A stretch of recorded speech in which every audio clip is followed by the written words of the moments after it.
let us begin.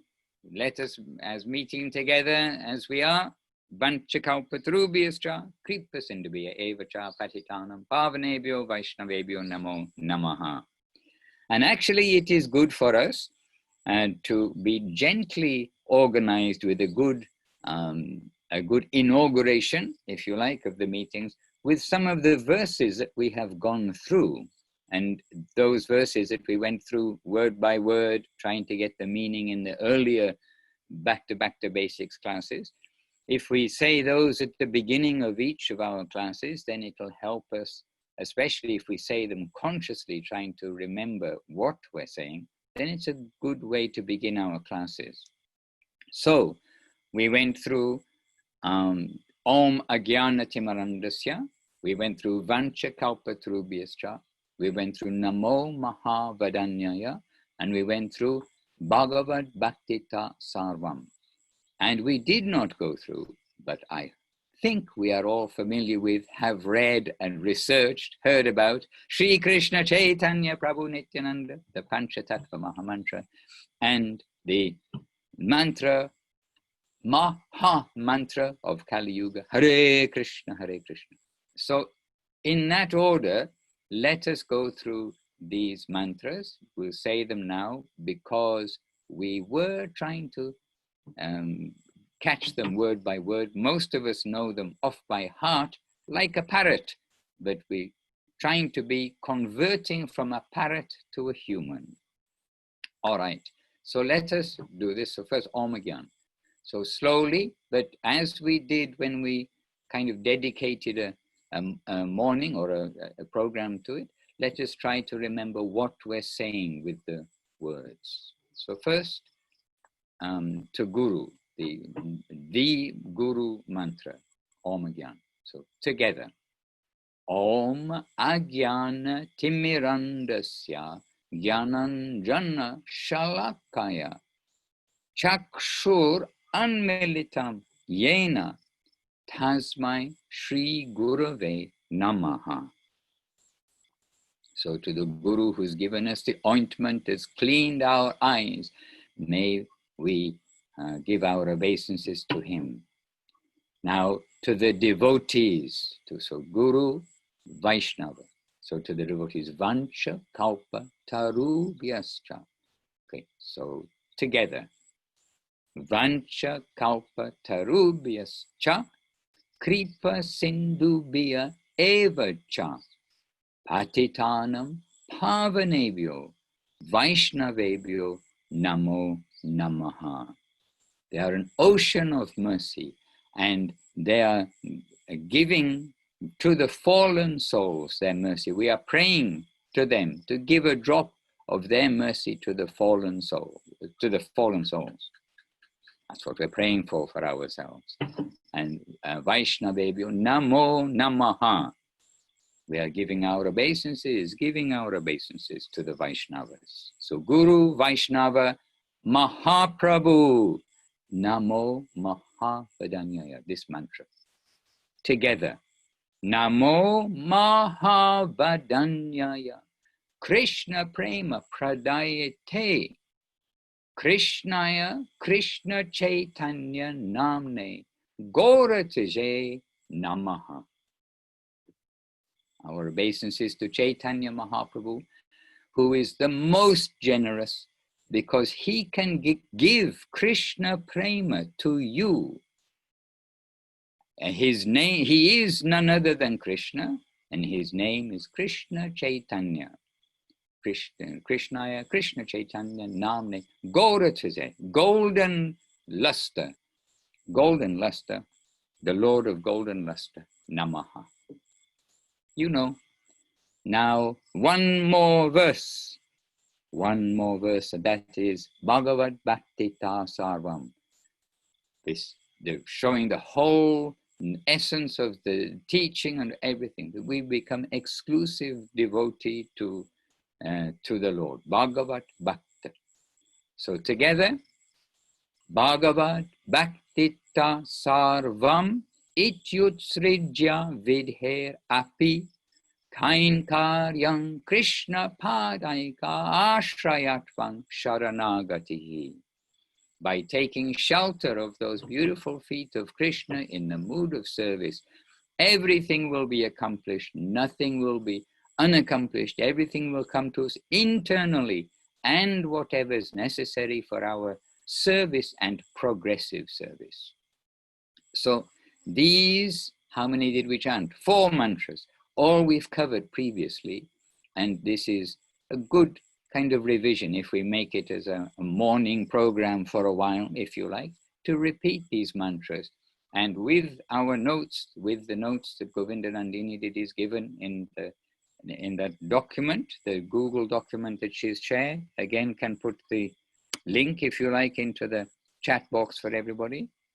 So this is a good start for us. And Bharachandra Prabhu arrived. Dandavat Bharachandra Prabhu. And you're in the middle of the Nevada desert or something perhaps behind you. But I know you're in San. Oh, the Grand Canyon. Okay. One of the 7 wonders of the world, they say, right? The Grand Canyon. And the 8th wonder of the world is known only by the camel. You look at a camel's face as he's walking along. And the camel, they say he knows the 8th wonder of the world, but he's not telling anybody. Just look at his expression. Maybe you don't see camels very often. A camel, when he's walking along, he's very kind of aloof to the world. He's just looking around at the world. Like, oh, I know the 8th wonder of the world, but I'm not going to tell these humans. Anyway, nothing to do with Krishna consciousness, except it's amazing the different natures, the different animal bodies and mentalities. I mean, really, it's amazing. Look all around. There's amazement everywhere. If we wish, we can be a camel. And wishing comes first, mentality comes first, and body comes second. Just see. Okay, so in the chat box, then we do have the collected list. So if anyone's not aware of those slokas we just said, then can do homework of homework to catch up with those. All right. So one thing is, we do want to cover the last 3 verses. We almost finished Upadeshamritam. So today, this is our plan and program. But today, at the beginning of our being together, we can also say that, it's not yet the beginning for you in America, but it is the beginning of Chāturmāsya. It's a good way. We want to start these 4 months in a good way. And we want to continue these 4 months in a good way, believe it or not. We don't just want to start in a good way and then lose energy. And Chaturmasya, they are 4 particular months, and we know the history that the sannyasis, traditionally, they go place to place to place. They're itinerant. But in India, and especially South India, where many of these traditions we see have originated, then the monsoon season is now. And it is very difficult, was very difficult, to cross the paths, cross the rivers, keep on going in the mud and in the rain, and you can't wash your clothes. I mean, you can't get anything dry, and it's a time of disease, etc. So traditionally, Chaturmasya was for the sannyasis to stay in one place, maybe staying in one place and not like locked in a house, but staying in one place. And without traveling, they will share their association with the residents of their hosts, the village, the place, the town where they are. But so they do not get attached to being in one place and my chair, my bed, my this, my that, my, oh, my, such a world. Then they have a tradition of increasing austerity throughout the 4 months, so they don't become attached, but also to set an example of detachment to the householders and the residents of the area. So there is a tradition, and it is in a simple way. It's like Ekadashi in the sense of being more trying to be exclusively focused on Krishna, like consciously on Ekadashi, we try to see it's Krishna's day for enjoying, not our day for enjoying. Whatever left over we have thinking, oh, I'm meant to be the enjoyer. We try to leave that. And so one of the principal things on Ekadashi is with food. We are limiting what we're taking, so we're not sitting there thinking about, oh, nice foodstuffs, but we are trying to make nice things for Krishna and minimize our own necessities. So this is more or less the essence of Chaturmasya, that minimizing our own necessities, or what we think are our necessities, and maximizing our Krishna consciousness activities, 9 processes of devotional service, which actually we haven't yet covered in our Back to Basics class. So 9 processes of devotional service will come along, but first of all, we're still doing our 6, 6, 6, 3, no, 6, 6, 6, 6, 3, then, 6, 6, 6, 6. Then what was the other one? 3, 1, and then 1, 1, 1. Our Upadeshamritam guidances. So let us finish one thing at a time. But the 9 processes of devotional service, categorized, if you like, we're trying to be better devotees during these months. Now, here in Thailand, interestingly, I mean, yesterday I learned this because we were out, and on coming back, I saw, oh, there's a lot of cleaning taking place in the temples. In Thailand, there are temples in every village and all over the place. I mean, nice temples. And I saw cleaning of the temples, cleaning of the area around, the raking the leaves, all this kind of thing. And I asked to Paramananda Prabhu, oh, so much cleaning going on today, and the temples are open. Remember, it's been locked down for the virus thing, like the world. The temples are open. The first time I saw the local temple open since coming here because of the virus thing.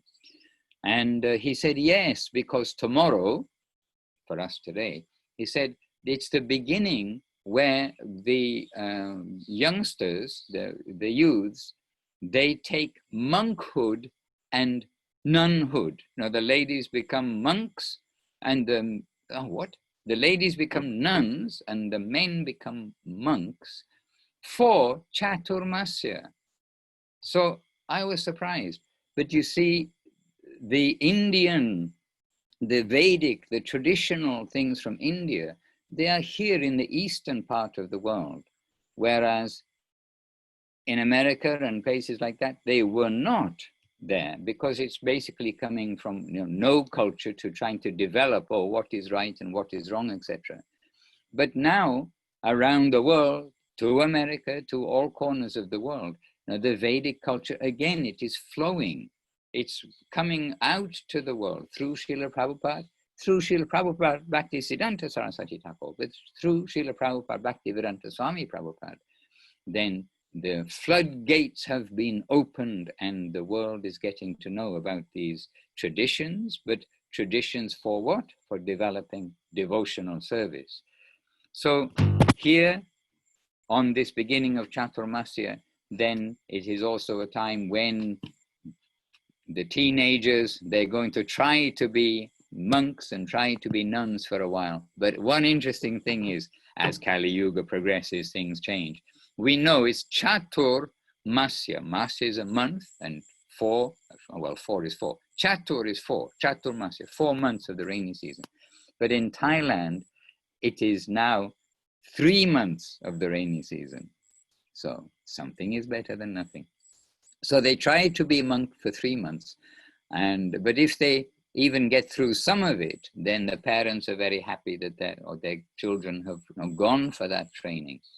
So not only India, not only the Vaishnavas, but around the world also, people are aware this is an auspicious time to renew our Krishna-centered life. So it's a good auspicious beginning, at least for me here, to be with you all, to be able to chant our invocation and then to proceed. Maharaj, and also is the appearance day of Avadut Maharaj. It is. On the calendar. Actually, today is a big day because today is, I mean, if we're coming to today, I was going to come to Upadeshamritam, so we try to finish. But actually, today itself, or your tomorrow, it is a big day. It's Guru Purnima. It's actually the day which is in honor of Vyasadev's appearance, Krishna Dvaipayan Veda Vyas, who compiled the Vedas, who is Guru who's presented to us the teachings from a broad section of sources, brought them together, put them for a record, if you like, into writing, with the aid of his secretary, his assistant. Put up your hand. Who was Veda Vyasa's assistant? Don't speak. Put up your hand if you know. Come on, you know.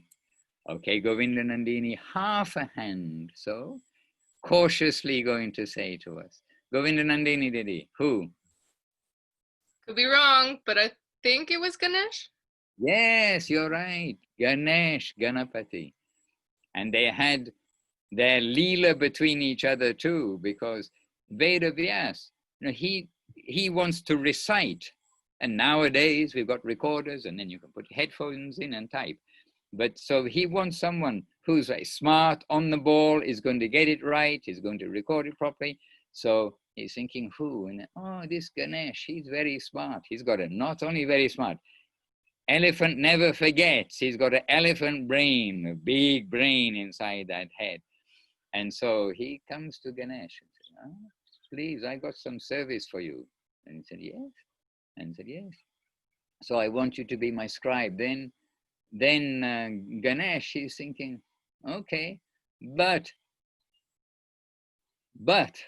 and okay, what he was exactly thinking, because he has an elephant head, will be much more than what I'm thinking, but he's thinking, okay, I can do it, but I don't want to be just sitting around waiting while he's, you know, going to think of something. So he said, okay, but I'll be the scribe as long as you continually give me material to write. If you stop, then I also will stop. That's the end. You'll have to find another scribe like that. So Vyasadeva thinks, well, he's the best. He's given me a condition, so I'll fulfill that condition. So they agreed. So the elephant very happy, flapping his ears and his trunk. He's got this saver. And Veda Vyasa is very happy. He's got a good scribe. And then Guru Maharaj explained some of the verses throughout the Veda are very complicated. Oh, right. So the next part of the deal, then Veda Vyasa, he's saying, okay, then I agree to that. But I have a condition that you only will write, that you have to understand what you write. So I'm saying something, you must understand it, and then you write it.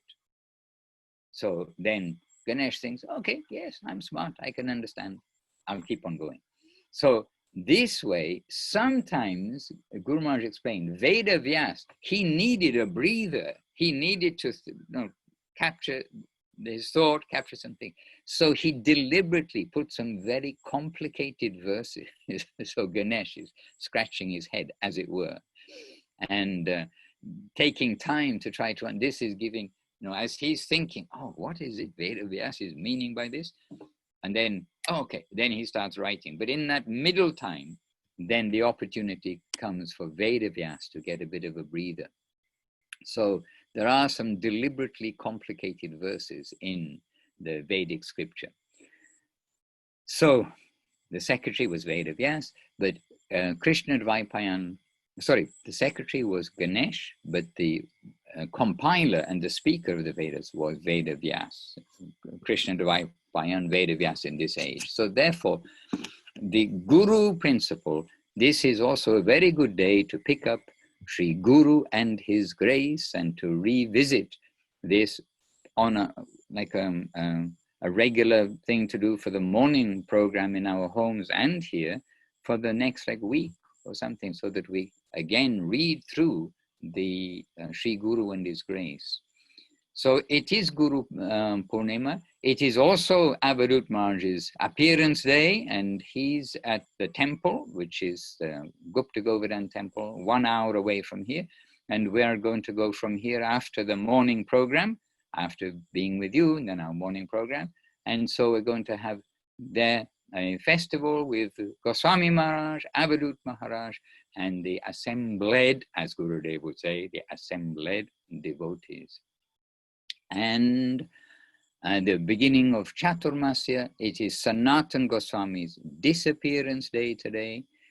And on the principle of Guru, then there are two, I think the longest chapters of Chaitanya Charitamrita, two very long chapters. I mean, hundreds of shlokas chapters in Chaitanya Charitamrita of Mahaprabhu answering to Sanatan Goswami, Mahaprabhu preparing Sanatan Goswami to share with the world the questions of who am I? Where am I? What am I doing here? Called Sambandha Gyan, our relationship with the Lord, our relationship with the world, the who am I part, and the all attractiveness of Krishna. Krishna, the all attractive, when we get a little touch, like a magnet, when the magnet comes within the power or the gravity, whatever it may be, of the big magnet, then automatically the heart will be captured.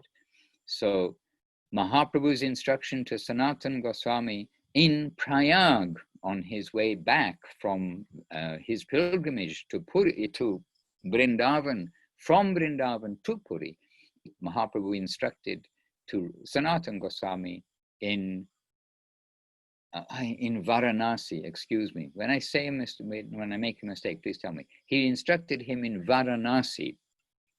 He instructed first Rupa Goswami in Prayag, now called Mahaprayag, and then he, after that, went to Varanasi, met with Sanatan, instructed Sanatan in Varanasi, and then returned to Jagannath Puri through the Jharikhanda forest again. So today is Sanatan Goswami's disappearance day, and I expect you'll be having readings and probably a gathering with Janardhan Maharaj and other sannyasis there. I know that Maharaj will be doing his YouTube videos from there, the morning program.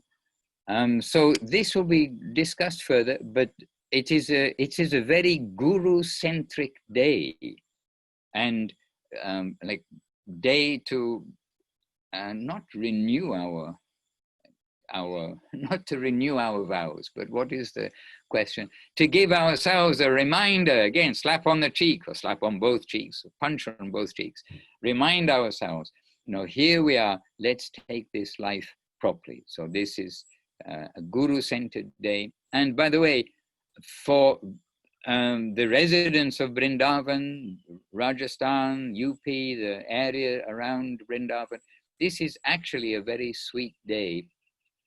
Traditionally, and I don't know the origin of the tradition, it is the biggest day of the year by far for parikrama of Govardhan Hill. I mean, normally, I know it's a restricted world this time, but normally around Govardhan Hill, they say over 1 million, but I've been there once, I've done parikrama once on this day, and I can say it feels like millions of people are going around Govardhan Hill.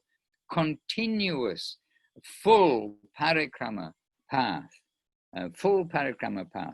all the time, from 3 o'clock in the morning all the way through the next night. I mean, it's just day and night. Diva Nishi Bhakta Vrinda Kore Parikrama. This day and night doing parikrama. And why, I'm not sure. But the Brajabasis would come to make an auspicious beginning of their parikrama. Each year they would come to Sanatan Goswami, who was there at Manasi Ganga, which is actually very, very near to our temple in Govardhan. They would come to Sanatan Goswami first and then come to him, and he would inaugurate their kirtan, their parikrama of Govardhan Hill.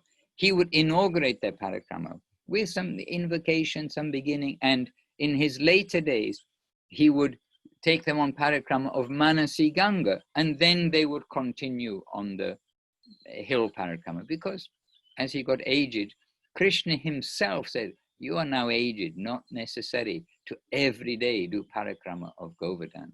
Previously, Sanatan daily would do parikrama of Govardhan Hill. By the way, as well as write, give discourses and chant, and do all the things that he did, he didn't do parikrama of Govardhan Hill and then go and lie down exhausted for the rest of the day. Amazing how Sanatan, Goswami, Rupa Goswami and others did so much each day.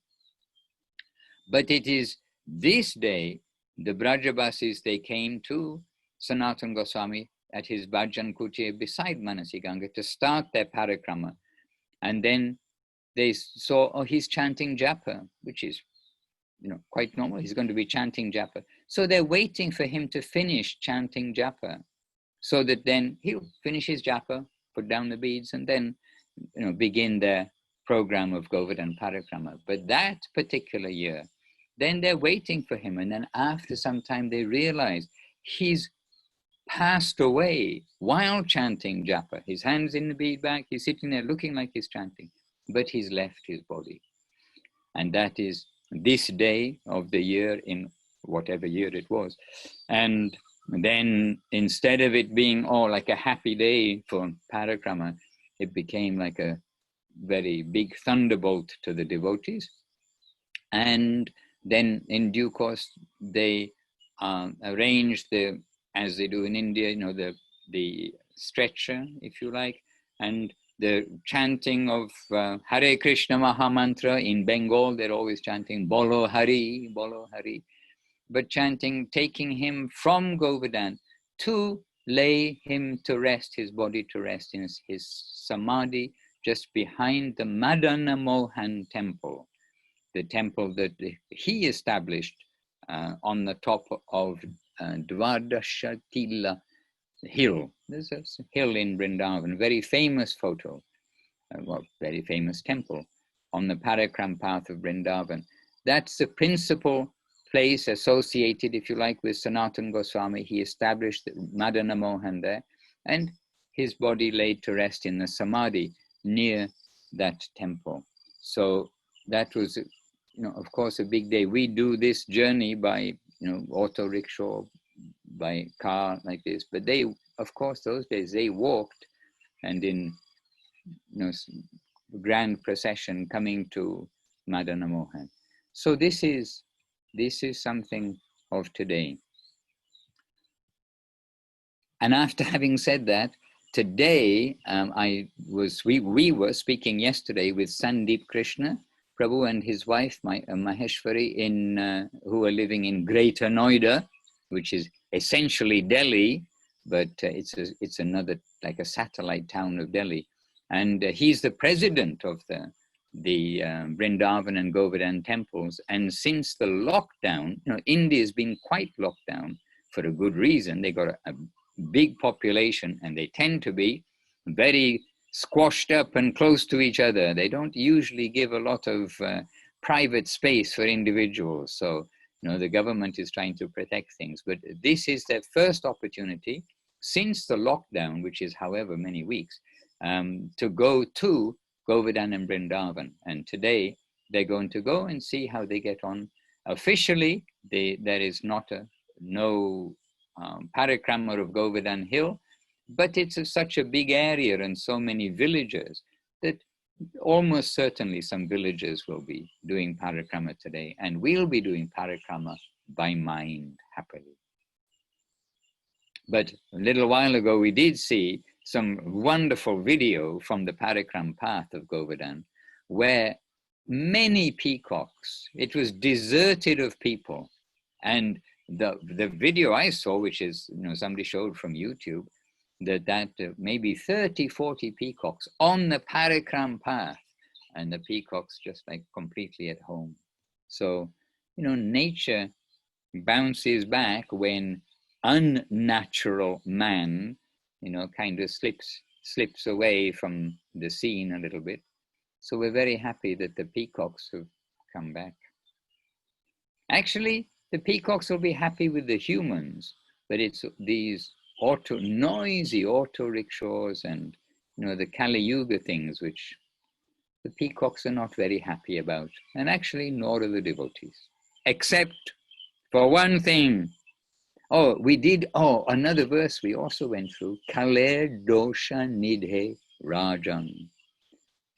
So we are living in the ocean of sin, but Asti Hyeko Mahan Gunaha Kirtanad Eva Krishnasya Mukta Sangha Parang Rajet.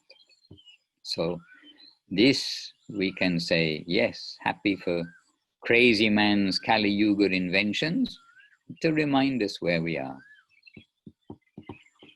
So yes, Praneshwari Devidasi, a big day today, the big Swami's Vyasa Puja day, but also Veda Vyasa is the day of Veda Vyasa, the day of Guru, it's called Guru Purnima.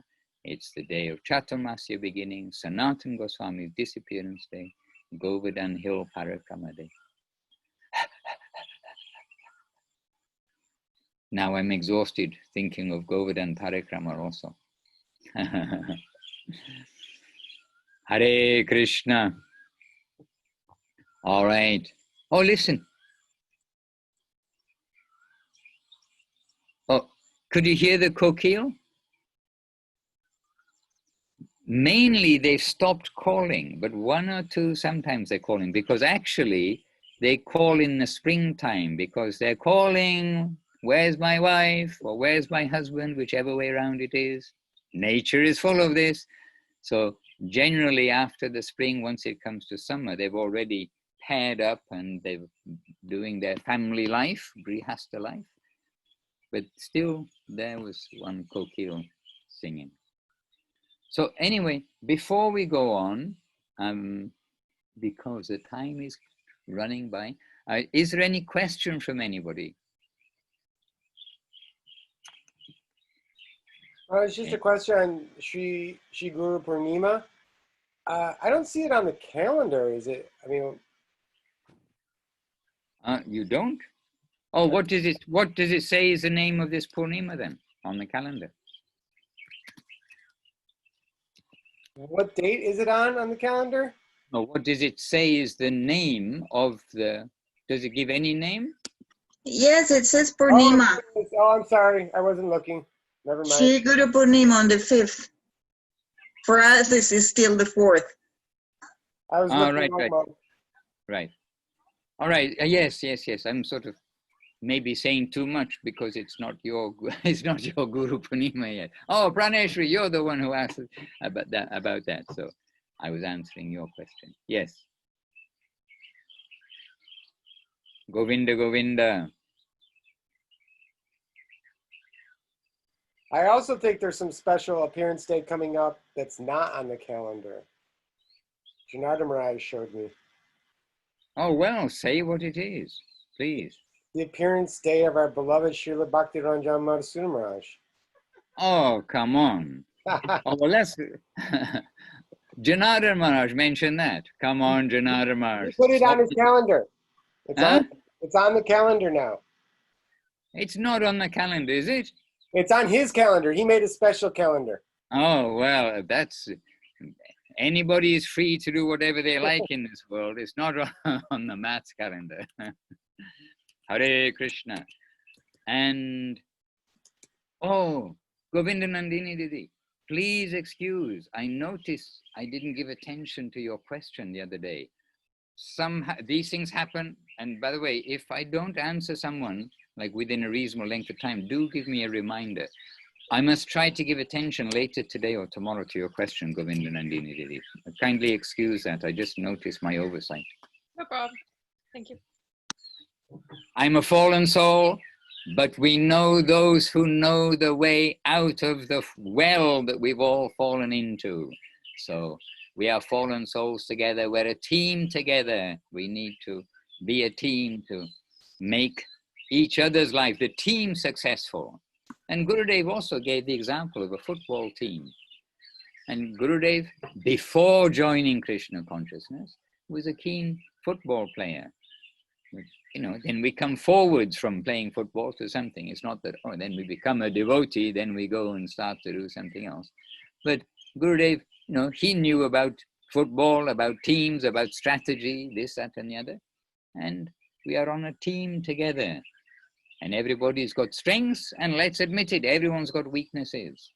But together, as a team, we want to be successful and be on the other side of the goal soon. Then we'll talk about these days. You remember when we were on planet Earth and thinking, oh, that's the whole best place ever. The Grand Canyon, Thailand, Santa Barbara, whatever it is, Santa Cruz, the dream of every Indian in India. If you mention Los Angeles or Santa Cruz or something like that, oh, the perfect place, heaven. All right.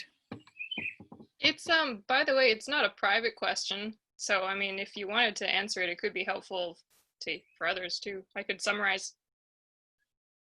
Okay, if you like, then summarize, and then what we'll do today is we'll be a little realistic, that we'll postpone the last 3 verses of Upadeshamritam to next time, because we need to give a little attention to those in due course of time. Okay, so let's be realistic. So do summarize, and I'll also speed read summarize.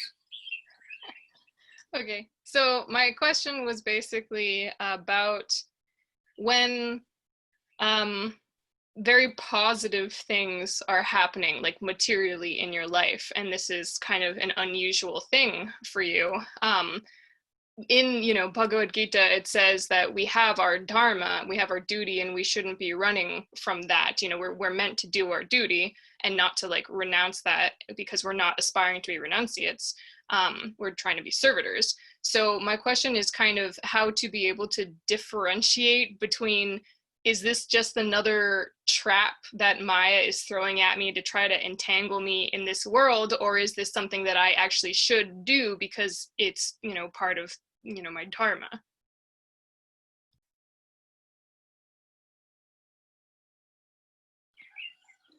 All right. So just like a quick summary.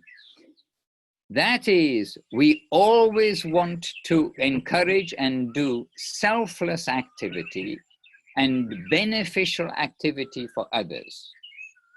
And Bhagavad Gita is in a way beginning with be selfless. Not only beginning, like we need to be selfless. So Bhagavad Gita also tells, Krishna tells in Bhagavad Gita, it is not that we will discourage people from doing works, but we will encourage people to do their works, but to do with a selfless mentality. We need to make an honest living. We need to make a living, but not in the exploitation way. We'll make a living by trying to do something beneficial in society, and at the same time, not being attached to the result. Now, there is gradation everywhere. So there's gradation of good. And you see, if you see, and I'm sure all of us have read or heard about the Ramananda Samvad, where Mahaprabhu is asking to Ramananda and utilizing Ramananda in seva to give an illustration to the world, gradation of Krishna's advices, Krishna's instructions also. And even in Bhagavad Gita, we're thinking, oh, this instruction is all in all, this instruction is all in all. And Mahaprabhu, he's saying, well, it's kind of okay, but it's not really the spiritual subject yet. This, no, not yet, but go further. Good, it's good, but go further. And then only when it comes to Jnana Prayasham Uddapashyan, what's the verse?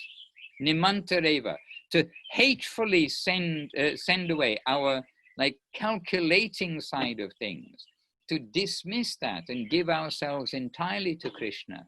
entirely to devotion. From that point, then Mahaprabhu says, okay, now you've come into the positive plane, where this is exclusively the nature of the residents of the upper world. So from that point, then, from like gradation of the material things, which are good, better, best, but they're to bring us to the point where, free from calculation, we're giving ourselves by heart, we're giving ourselves to the upper plane. And that audio that we heard the last time, in that audio, Srila Gurudev, Srila Guru Maharaj, Srila Srila Maharaj is telling about how that upper plane, it'll come and surround us, and we'll understand we're in the hands of our guardians. No suspicion, no envy of others. I am the servitor in that plane.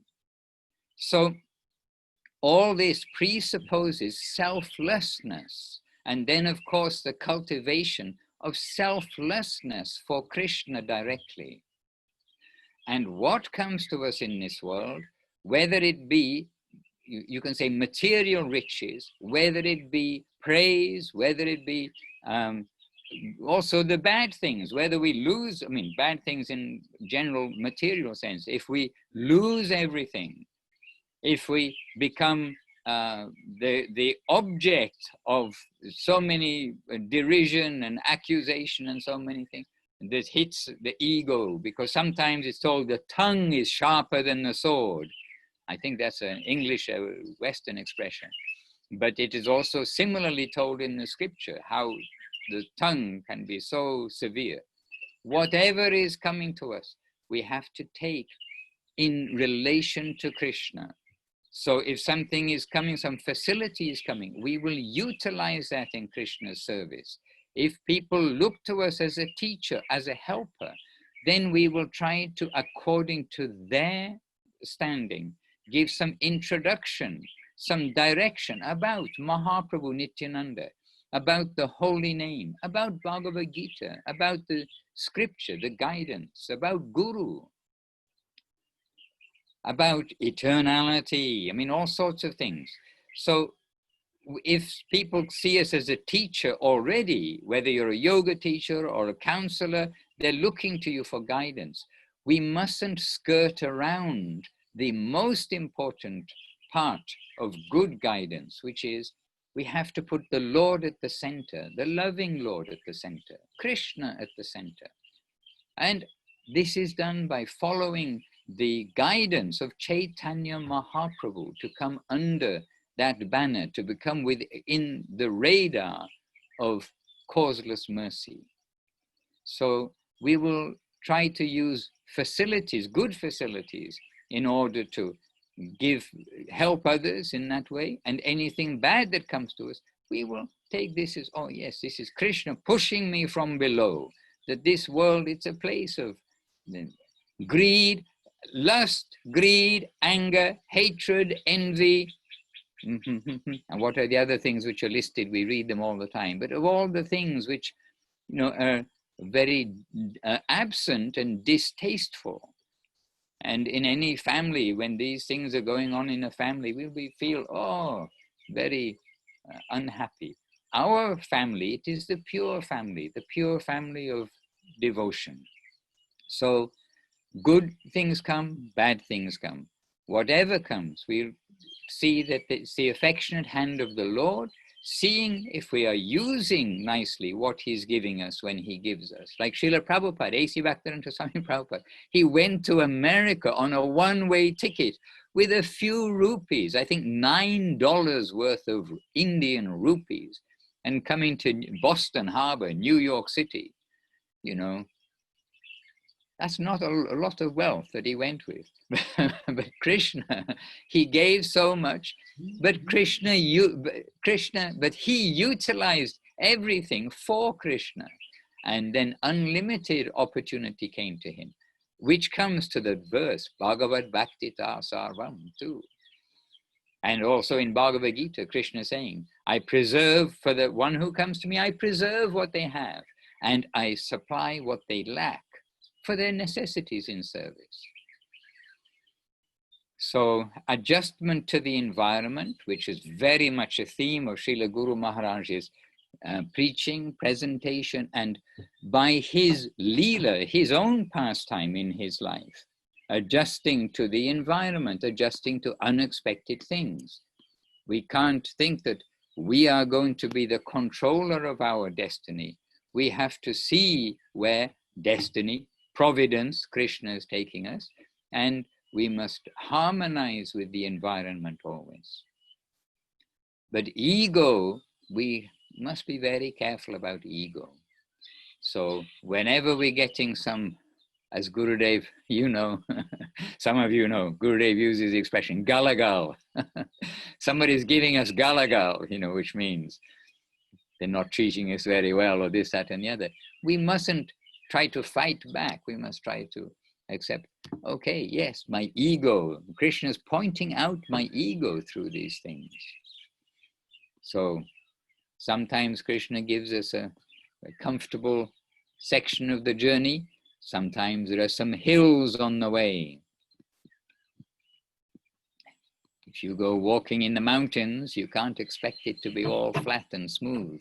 And our journey is to the top of the mountain, Goloka Vrindavan.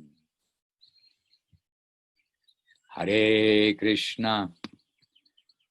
Oh, look, Kelly Kadambanana, she is Devidasi. She's in the temple of Govinda.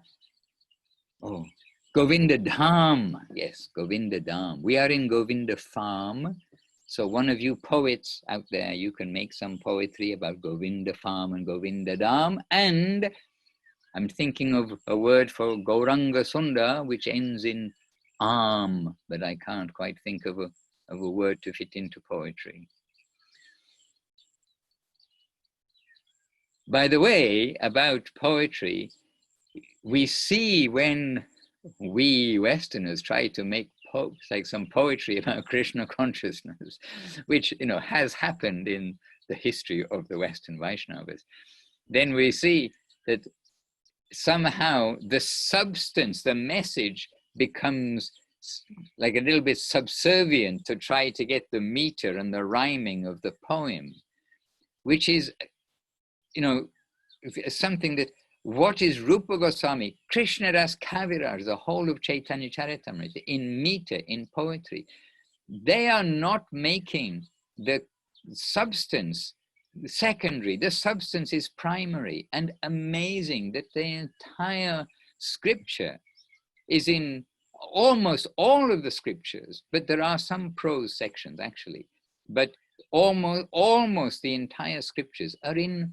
poetry form and presenting the highest accurate, perfect presentation in poetry form. So there are wonders everywhere. The greatness of our acharyas, the greatness of today, let us think of Veda Vyas today, the giver of the scripture. It's amazing. You know, when we try to do something and when we see the attempts of Western devotees, I mean, the attempt is laudable, but to make poetry, but to try to, you know, present Krishna consciousness, you know, fine conceptions in poetry form, the tendency is that the poetry takes the precedence, or in order to fit the words with the meter, we have to adjust it a little bit. But this is not the case for the masters of Sanskrit, the masters of Bengali, the masters of devotional service, the masters of the Vedas.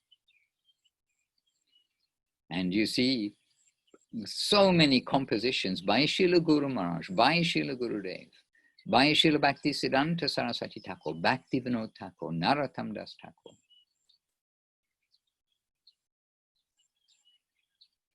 And incidentally, I can say what we're doing here, and I'm happy to share with you that this theme of Chaturmasya, the Guru theme of Guru Purnima, the Veda Vyas, etc., that we've been singing the Parampara song, Chaturmukhe,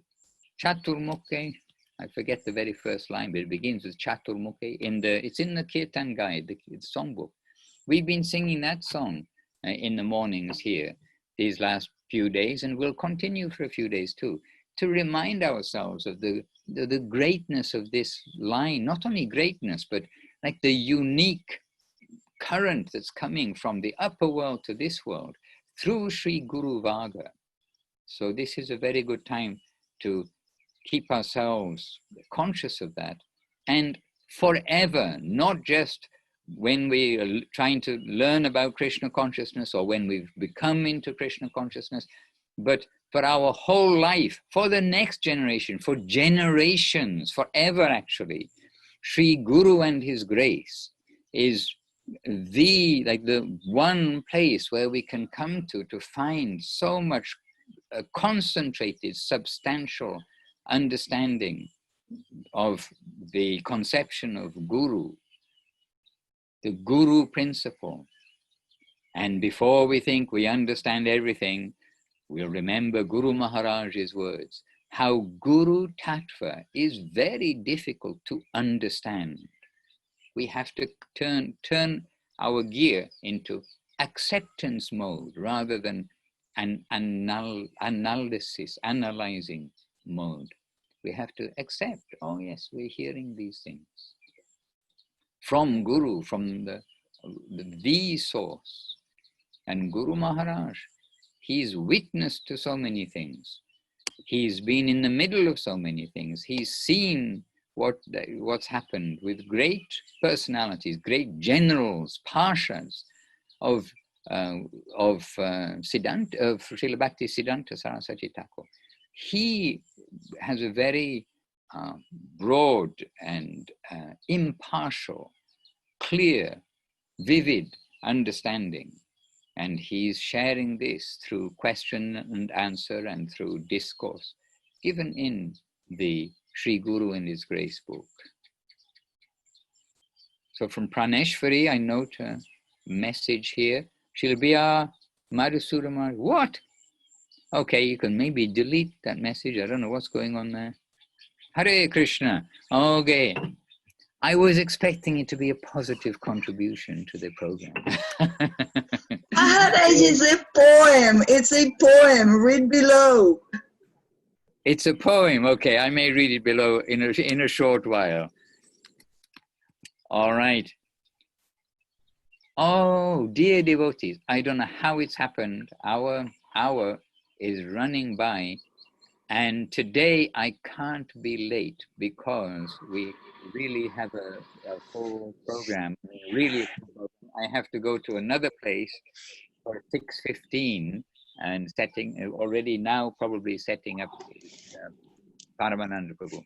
Maharaj, So, please give our obeisances to Avadut Maharaj on his divine appearance there. Okay, I will do that happily. The world devotees are thinking of him. And there'll be a broadcast, no doubt, as they do broadcasts. And, or we'll see. Maybe he'll be shy and say, don't do a broadcast. We'll wait and see.